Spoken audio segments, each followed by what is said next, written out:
Tencent is famous for its social networking platforms, WeChat and QQ, as well as games. But the internet giant has always wanted to break into the e-commerce world, where its rival Alibaba has achieved huge success.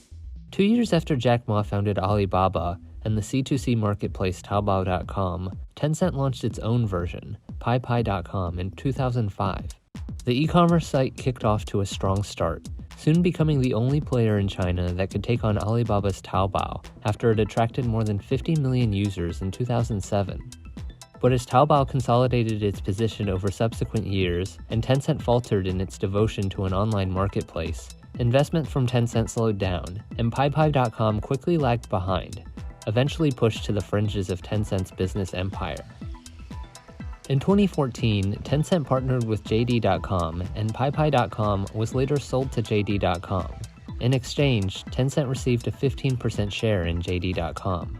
PaiPai.com ended up closing in late 2015 as a result of rampant counterfeiting on the marketplace, although it later resurfaced as an online flea market, competing with Alibaba's Xianyu, which is currently the largest of its kind in China. Although Tencent's foray into the e-commerce sector collapsed, and it hasn't had its own giant platform like Taobao, it has invested in many other e-commerce companies. Tencent's partnership with JD.com granted the latter access to its WeChat and QQ platforms, as well as enabled JD transactions to be fulfilled via WeChat Pay.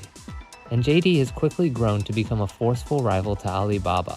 In 2020, JD.com's GMV reached nearly $400 billion, with Tencent being JD's biggest shareholder with 17.8% of shares, netting Tencent an 18 times return on its investment.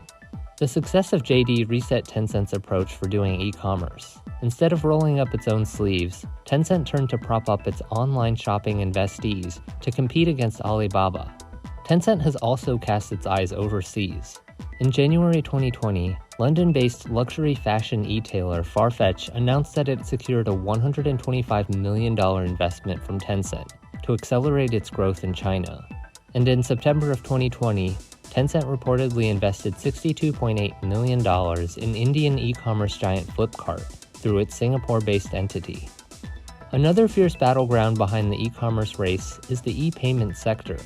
Alibaba has Alipay, which has the greatest share of China's third-party online payment market, with 54.4%, and Alibaba excludes the use of Tencent's WeChat Pay on its e-commerce apps and sites, including Taobao and Tmall. WeChat Pay has the second largest share, with 39.4%. On the other hand, WeChat's dominant position gave Tencent some hope in flanking Taobao from the mobile end. Tencent has been toying around with the idea of letting sellers and buyers converge on China's most popular messaging app. Since the summer of 2020, Tencent launched a so-called mini-shop initiative on WeChat, allowing merchants to set up virtual shops on the app. Mini-shop, which is a plugin embedded within public accounts, provides a variety of tools optimized for mobile shopping experience, from product display, order and logistics management, marketing, payments, customer service, to live streaming.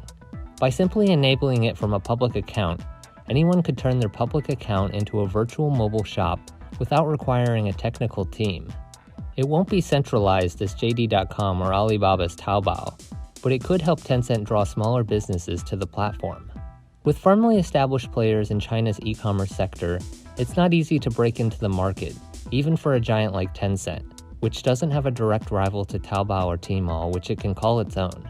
But through a combination of investing in Alibaba's e-commerce rivals, as well as leveraging its strong social network platforms to attract small businesses, Tencent is making sure it remains relevant in the e-commerce game.